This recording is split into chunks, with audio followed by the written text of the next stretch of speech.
Buenos días, Ricardo. Hola, Juan. Aquí está digamos, el alumno, el aprendiz con su maestro, como se suele decir.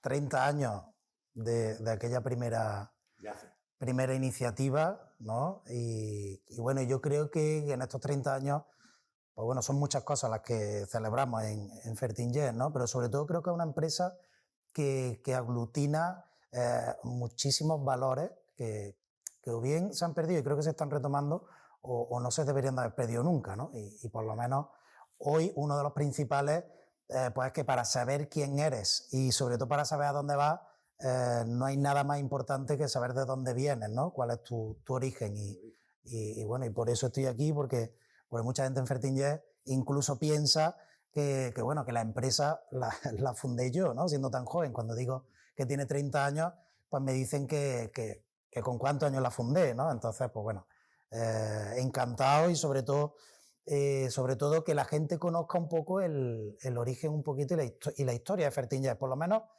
las partes que consideramos más importantes. Y una de las principales, pues digamos, el inventor de la idea original, ¿no? De la primera patente de inyección al tronco a baja presión y alto volumen, que mucha gente se sorprenderá, y el origen no es para curar una plaga, un insecto o una enfermedad, sino algo muy diferente y de hecho bastante lejos de aquí, ¿no? Así que, pues bueno, me encantaría saber los comienzos, que seguro que fueron complicados, seguro que fueron curiosos y seguro que fundamentalmente hay anécdotas que a mí me encantaría en estos 30 años que la gente las conociera, ¿no? Donde empezamos. Ya lo creo. Cuando me enteré de los 30 años no me lo creía. Hace 30 años empecé a echar cuenta porque no sabía si era. Pero efectivamente, y esto, claro, lógicamente empezó antes. Como bien dicen, no fue una cosa ideada para decir voy a solucionar un problema de plaga, enfermedades o nutritivo o algo de eso.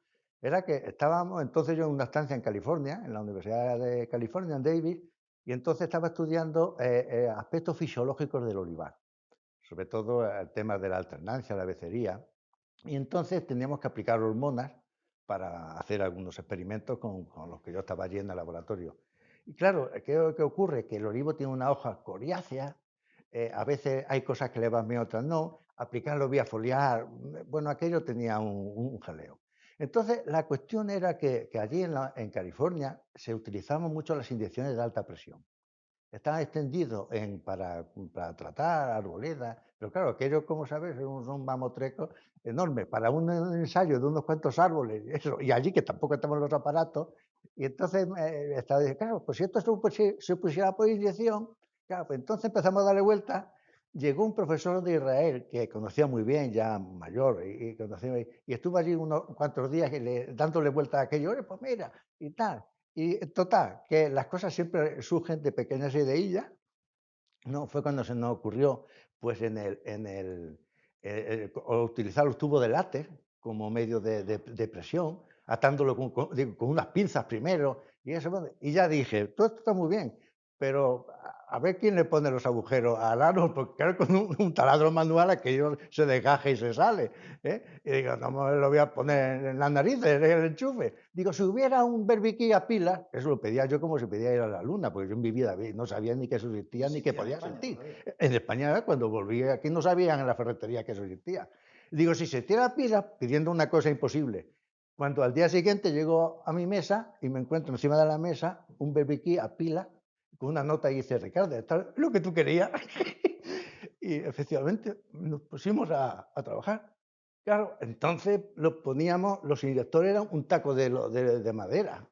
Ya vimos que la broca de metal era mejor porque hacía menos daño en aquello. Y a lo mejor por poner una inyección, pues me costaba una mañana poner una, porque que aquello se salía, no había manera de corregir. Poco a poco, pues ya, claro, fui corrigiendo un poco aquello, ya pude hacer experimentos inyectando giberelinas en los árboles. Pero Claro, al claro, principio fueron hormonas, hormonas, fitohormonas. claro. La cosa fue que al venir para acá, claro, ya esa idea pues estaba que podía servirnos muy bien como herramienta experimental. Mira por dónde nos vienen a decir que en un olivar famoso, de alguien famoso aquí en Andalucía, en Sevilla, pues tenía problemas de hierro, al parecer. Entonces empezamos a revisar, pues, pues esto a lo mejor lo podemos corregir con las inyecciones, ¿eh? cogimos, ya que la teníamos puesto, diseñamos un inyector nuevo para poder hacer bien, ya no un taco de madera, de esos de la pared. Y entonces, pues empezamos a ver y vimos que efectivamente que le montábamos hierro y que aquello se curaba, pero a tiempo ya empezamos a hacer unos ensayos ya más sistemáticos, pues los resultados están publicados y se hizo eso en Olivos, se hizo en melocotonero, que es un problema en el Valle de Guadalquivir, el de la clorosis férrica. Entonces fueron los primeros ensayos que se hicieron para corregir algo.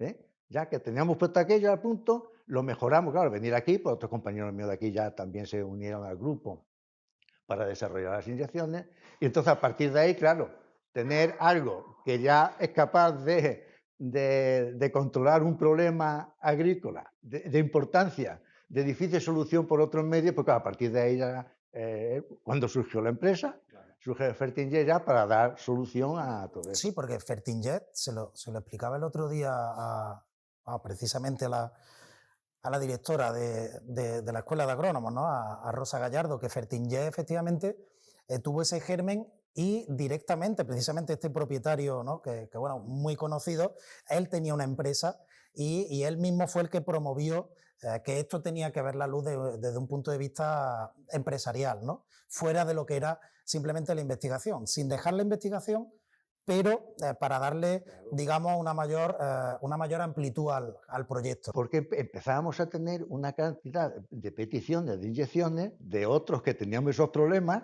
tanto en el olivar como en el melocotonero, que le digo que es bastante importante, y teníamos peticiones, pero ya no eran necesarias. Dije, es que nosotros no podemos hacer eso, lo tiene que ser una empresa quien se forme, que se haga y quien pueda vender todo aquello. Eso fue para clorosis férrica, la empresa se creó en el año 91, de hecho por eso este año hacemos 30 años, y bueno, yo entré en el 94 a estudiar la carrera, o sea, poquito después de la fundación, y después sí sé pues que, bueno, como problemas principales, yo creo que a lo largo de los primeros años no se era consciente, digamos, de las ventajas en sí o de las características en sí que aportaba el sistema de inyección. Por ejemplo, a mí una de las cosas que me apasiona del sistema de inyección original, ¿no?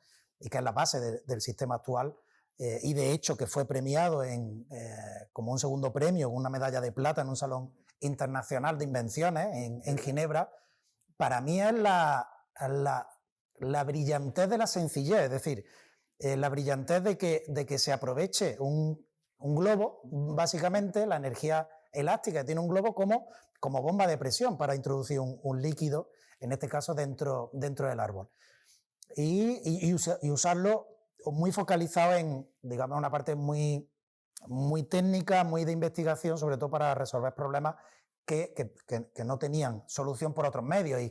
Y saco a colación, por ejemplo, después, ¿no? Creo que continuasteis con trabajos de investigación, fuisteis de los primeros de trabajos de investigación contra la seca de la encina, ¿no? Efectivamente, ya es que surgieron ya una vez que tenías eso a punto, aunque todavía no es como el sistema de ahora, mucho más rápido de poner, mucho mejor, por supuesto, pero ya que se había cogido por lo menos el truco, habíamos diseñado nosotros mismos un inyector para poder hacerlo. Nos compramos una especie de bomba para cargarla, y que todo eso había que hacerlo, que antes la cargábamos manualmente una a una. Entonces, una vez que eso se puso a punto y vista que se resolvía pues algunas cosillas de estas, pues claro, seguimos trabajando. En esto nos surge el tema de las encinas. Bueno, que lo que pasa es que hacemos revisiones y vemos bueno, que podría ser un hongo de suelo, al menos basado en trabajo que se hacía en Australia, en Sudáfrica, con esto, donde ponían inyecciones, ya también, pero con jeringas. Entonces dijimos, bueno, este sistema es mucho mejor que la jeringa. Entonces empezamos a estudiar, claro, y vimos que efectivamente aquello era Phytophthora cinnamomi, se puso a punto el control de la Phytophthora, los trabajos también están publicados con resultados excelentes. Lástima que desde que se resuelve una cosa hasta que se empieza a hacer la práctica, hay algunas que llevan mucho tiempo. Esto de las vacunas contra la COVID ha sido muy rápido por lo que tenía, porque era la humanidad la que peligraba. Y aquello otro va más lento, pero que resuelto está. Y después, bueno, yo entro en el año 2004, precisamente gracias a una compañera que acabo de ver aquí el despacho, ¿no? Que ahora es doctora, y me dice, bueno, pues que en la empresa el ingeniero que está, pues va a cambiar a otra empresa y demás, y bueno, y tengo una entrevista con el entonces propietario y director general de la empresa, con Santiago Penichet, digo, profesor también de la Escuela de Agrónomos. Y lo que tampoco mucha gente sabe es que yo de lo primero que me encuentro, todos estos trabajos que estás comentando, ¿no? Que están, digamos, con publicaciones, incluso en revistas científicas internacionales, que fuisteis uno de los primeros, si no los primeros que hicisteis una investigación sobre el picudo rojo en La Palmera, aquí en España, en colaboración con el Departamento, digamos, de Agricultura de la Junta de Andalucía, de la parte de Granada, cuando allá por el año 95, digamos, pues llegó la plaga por primera vez. Entonces hay un trabajo, digamos, tuyo con el ingeniero entonces, también con Domingo Hernández y con el equipo de investigadores de la Junta de Andalucía, donde por primera vez se estudió la biología de este insecto, del picudo rojo, y ya se empezaron a hacer unos trabajos preliminares sobre vías de control, lógicamente por inyección al tronco. Ahí es cuando yo entro es ahí en la empresa, en el año 2004, y en el año 2005, bueno, cuando yo entré en el año 2004, básicamente la empresa, la mayor parte de las inyecciones iban destinadas al mercado de Portugal, iban destinadas al tratamiento de la seca de encina y alcornoque, porque es un país que durante años ese tratamiento lo ha subvencionado. De hecho, en el 2005, creo, el 70% de la facturación de Fertinjet dependía de, digamos, de esas líneas de financiación, de ese único tratamiento, y a través de una empresa de Madrid. Y coincide en el año 2005 que comienza la explosión del picudo rojo por ese boom inmobiliario en toda la costa levantina y costa del Mediterráneo. Yo en ese entonces, pues bueno, lo primero que hago es ir a seguir investigando en el picudo rojo, en la lucha contra el picudo rojo, con la estación Fénix, con Susi Gómez y Michel Ferri, dos investigadores referentes, ¿no? en ese problema, y que para mí, tanto Elche como ciudad, como digamos estos dos investigadores también, y sobre todo el picudo rojo, pues dentro de la historia de Fertinjet tiene una importancia muy grande, porque básicamente, como has dicho, ¿no? Pues provenimos de la agricultura, sobre todo del olivar, después empezó la empresa en lo que es en un ámbito más de dehesa, pero en un ámbito donde hoy en día es uno de los principales, ¿no? por las bondades que conocemos, ¿no? Sobre todo de sostenibilidad, fue la punta de lanza para poder empezar a trabajar con la endoterapia, y que la endoterapia le sonara a la gente en un ámbito del arbolado y de las palmeras ornamentales en la ciudad, de parques y jardines. Ahí es cuando también, digamos, pues bueno, yo hago la apuesta personal, digamos, de mi vida, ¿no? Y bueno, y gracias a que mis padres pues creyeron en mí en ese momento, que es otro de los valores que enseña Fertinjet, ¿no? Y su historia, que es a creer, si crees ciegamente en algo que crees que es bueno, en una idea que crees que puede funcionar, persíguela con todo tu esfuerzo, con todo digamos, el esfuerzo, el sufrimiento, los malos tragos que suponen, pero hoy en día estamos sentados aquí a la larga, pues yo puedo decir que han merecido la pena, ¿no?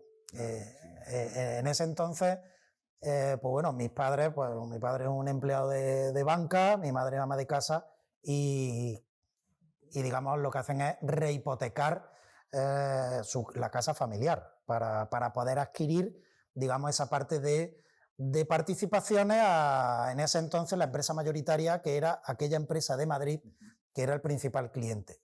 Y por hablar un poco de todas las cosas bonitas, las cosas menos bonitas, tú has estado presente en algún consejo de administración en aquel entonces, que fue complicado, ¿no? De hecho, pues bueno, el antiguo propietario, a mí no se me olvida aquella frase en la cual pues decía que jamás o no quería venderme la empresa porque sabía que directamente la iba a arruinar, ¿no? O no iba a llegar a buen puerto.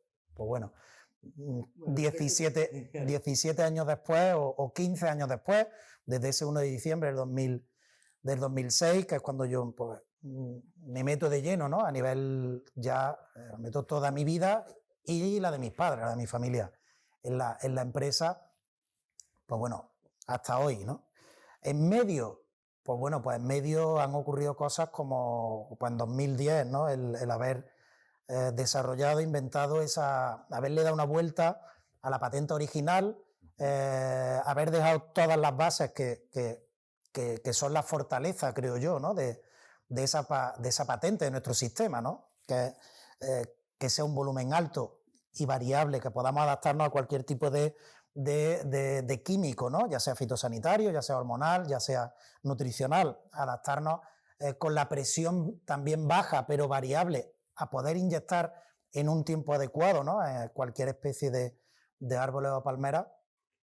Y lógicamente, pues mejorando, ¿no? En la medida de lo posible, pues lo que veíamos que era una necesidad digamos, sobre todo en los entornos donde trabajamos, como decíamos, habíamos entrado en el ámbito ornamental y claro, en el ámbito ornamental ahí ya hay otro ecosistema, no es el campo. Ahí ya hay niños, hay personas, hay animales domésticos, ahí hay que trabajar en otro, digamos, con otro tipo de ecosistema, ¿no? Pues yo me acuerdo al principio, claro, estaba yo también más cercano a la empresa, luego, lógicamente, porque se dependía de lo que íbamos sacando. Y claro, había una cosa que ya, como tú dices, hay de todo. Pues entonces al principio la cosa iba muy lenta. Pero iba muy lenta porque la sociedad que entonces se hizo cargo mayoritariamente de Fertinget cuando se creó, pues tenía otros objetivos, se dedicaba a otra cosa distinta, al sector agrícola, pero otra cosa muy diferente. Entonces esto vio que había peticiones y claro, pues prácticamente se tenía la empresa esta, se puso un sistema de fabricación, pero era como para atender eso, pero no para seguir. Entonces, claro, nosotros ya decíamos, ya, esto tiene mucho potencial, porque estamos viendo todo lo que hay. Los sistemas que se utilizan de esto son muy antiguos. Incluso en el ámbito de ornamentales, de áreas verdes, me acuerdo de decir, oye, que están tratando algunos árboles. Me enteré una noticia hace poco contra los pulgones o no sé qué, vía foliar, y tuvieron que ingresar un montón de ancianos que había en el pueblo, porque les había entrado, era verano, con las puertas abiertas, las ventanas abiertas durmiendo, y les entró todo. Y digo, aquí es que hay mucha potencialidad de esto. Pero aquellos estaban muy parados, no querían como dar la inversión. Entonces yo me recuerdo que cuando tú entraste al principio y luego ya te hiciste con la empresa fue cuando hubo un cambio exponencial en todo eso. Ya se ve otra cosa, ya el objetivo era esto y no eran otros distintos y se le dio el impulso que has dicho y desde luego ya se veía que... Claro, a mí yo me planteé al principio, porque a mí no te debo de negar que en aquellos entonces, y todavía con el sistema original, me miraban con cara de este tío que me está contando, ¿no? Claro. Este tío está loco, o sea, ponerle inyecciones a los árboles. De hecho, la primera vez que yo me siento con Michel Ferry y le digo bueno, que tenemos unos trabajos previos con la universidad sobre el control de picudo rojo, precisamente me mira con cara de ¿me estás diciendo que le pongo una inyección a una palmera? Y yo me acuerdo que le dije, mira, yo soy de Córdoba, me he hecho 500 kilómetros en venir a Elche, yo soy una persona muy transparente, o sea, yo jamás en la vida podría engañar a nadie o hacer algo que yo supiera que no funciona, ¿no? Por el mero hecho simplemente del dinero, ¿no? O de ganar dinero. Y le dije, mira, esto está aquí, en lo alto de la mesa, vamos a trabajar con ello. Si tiene alguna vía o puede funcionar como herramienta, me gustaría que la usarais. Si no, dejo de hacerme 500 kilómetros porque esto está muy lejos de mi casa. Y ahí vinieron los siguientes trabajos de investigación y que están publicados sobre el picudo rojo. Y ese fue, como digo, la punta de lanza en el ámbito ornamental. En aquellos entonces, bueno, yo me propuse que la inyección al tronco fuera algo normalizado. Es decir, lo mismo que la gente sabe lo que es un cañón, sabe lo que es una mochila, o trabaja con otro tipo de herramientas a la hora de aplicar los productos a los árboles. Lo único que yo quería en aquellos entonces era decir, oye, que un jardinero, que un ayuntamiento se plantee la endoterapia con normalidad, como una herramienta más, con una serie de ventajas. Ya no ventajas a nivel de eficacia, a nivel de optimización, que la tiene mucho más que respecto a los tratamientos tradicionales, porque básicamente trabajamos de una manera localizada, ¿no? Y vía vascular. Yo en aquellos entonces trataba digamos, vamos a llamarle, de implantar o de vender el sistema para, como tú dices, para pulgón, etcétera, con este tipo de argumentos. Oye, es que se tratan los árboles y aparte de que se ahorra agua, se ahorran una serie de recursos, es que no hay ningún tipo de, digamos, de emisión al entorno. Es decir, no hay ningún tipo de impacto sobre la salud de las personas o el medio ambiente. Claro, esto hace 14 años, a un señor de un ayuntamiento en cualquier sitio de España y demás, pues no era un argumento que le atrajera. O sea, simplemente era, oye, ¿tienes algo para picudo? Sí. ¿Tienes algo para procesionaria o para un problema que no puedo resolver mediante otra vía? Sí. Y sobre todo, ¿cuánto me cuesta? Como todo, pues los primeros inicios, sobre todo cuando, pues bueno, en 2010 desarrollamos la nueva patente. Claro, desarrollamos una nueva patente con una serie de mejoras que hace que pues, ese coste, como yo siempre lo comparo, ¿no? con los móviles o con la tecnología. Cuando se una tecnología al principio, o con los vídeos VHS, los vídeos beta, al principio me acuerdo yo que un vídeo era una locura y después prácticamente era a un precio muy asequible, ¿no? Para todo el mundo. De hecho, creo que uno de los méritos, ¿no? que tiene, y salvando 1.000 millones de veces la distancia, ¿no? Apple y demás, fue el poner la tecnología a disposición de cualquiera. Yo creo que uno de las claves, ¿no? que tiene FertiInject y el sistema de inyección Inject, ¿no? E incluso porque el que digamos hemos patentado a partir de 2010 ha sido todavía hacerlo más sencillo. O sea, de hecho eliminamos hasta una herramienta, ¿no? La tijera, ¿no? que había entonces para cortar. Cortar, que era un problema porque mucha gente se pringaba con aquello. Pero lo que dices de eso desde el principio lo estábamos diciendo, el uso en el medio urbano, tanto agrícola o forestal, la sostenibilidad, el compromiso con el medio ambiente era grande. Es que no va ni una gota al suelo, ni una gota al aire, todo se queda dentro del árbol cuando una inyección a un humano, y encima la cantidad de agroquímicos en cantidad que se ahorra es fantástico. Mira, yo recuerdo que cuando empezamos con lo del hierro, vinieron aquí en mi laboratorio, en otro que tenía cuando estábamos en el otro sitio, y vino un representante de una multinacional famosa que vendía productos de hierro. Y era representante para sur de Europa y norte de África. Era un inglés. Y entonces quedamos con eso, a raíz sobre todo del premio en Ginebra a la técnica, pues se puso en contacto y quería ver esto de qué iba. Entonces yo me acuerdo de darle en el laboratorio, darle una charla con el material que teníamos, con las diapositivas, con las cosas y tal. Y cuando terminamos la charla, me dice el hombre, dice, fantástico. Dice, con los resultados que me ha enseñado, los resultados ya de esto con la cosa es fantástico. Dice, pero este negocio es para otro. Nosotros que vendemos el hierro por trailers. Y claro, hay que vender programas. Entonces, a mi empresa eso no le interesa. Eso tiene que ser para otro y dice, ojalá y tengan suerte. Pero yo vendo trailers de hierro, no gramitos de hierro. Claro. Entonces, la reducción de agroquímicos, hoy en día, conforme está, hoy en día además, las leyes europeas cada vez más restrictivas, y el último proyecto que yo tengo es de reducir agroquímicos en el olivar. De hecho, como tú decías, es cierto que a partir del año 2006, sobre todo yo creo que a partir del año 2010, en el año 2010 nosotros cuando digamos ponemos en el mercado la nueva patente, el nuevo dispositivo de inyección lo ponemos de la mano de Bayer. Desarrollamos junto con ellos un producto llamado Confidor Inject para palmeras de la mano de Bayer. Yo creo que eso fue un empujón, ¿no? Y sobre todo la necesidad que había de salvar palmeras en ese entonces. Eso dio un empujón, fue como vamos a usar la endoterapia en un ámbito ornamental, no por un tema, digamos, económico, de ahorro económico, no por un tema medioambiental, sino por un tema de que tenemos una plaga que se aloja en el interior y no hay manera de llegar a ella. Pero, sin embargo, pues yo me he ido encontrando que en los 3-4 últimos años, sobre todo a raíz de que pues, hace ya prácticamente 9 o 10 años que salió un nuevo Real Decreto, se publicó un nuevo Real Decreto para conseguir lo que estás diciendo, ¿no? Un uso sostenible fitosanitario, un uso más racional, tanto en agricultura como sobre todo en zonas sensibles, ¿no? En áreas verdes. Hoy en día la explosión que ha tenido la endoterapia, porque digamos en estos 30 años, fíjate, estamos ahora mismo, el año pasado fue nuestro mejor año y este año ya hemos superado el año anterior, es decir, o sea, fíjate la progresión. Hoy en día la endoterapia es algo, primero, que se ha normalizado, segundo, que que los técnicos de parques y jardines y los profesionales de la jardinería no solo la valoran, primero por su salud, porque son los primeros que al aplicar no están en contacto con los químicos, pero segundo, porque hay esa concienciación y hay ese compromiso con no hacer las cosas de cualquier manera. Es decir, yo tengo que tratar y tengo que cumplir con resolver un problema en un árbol, pero un árbol que está dentro de un ecosistema donde hay fundamentalmente personas y sobre todo el entorno que respiramos.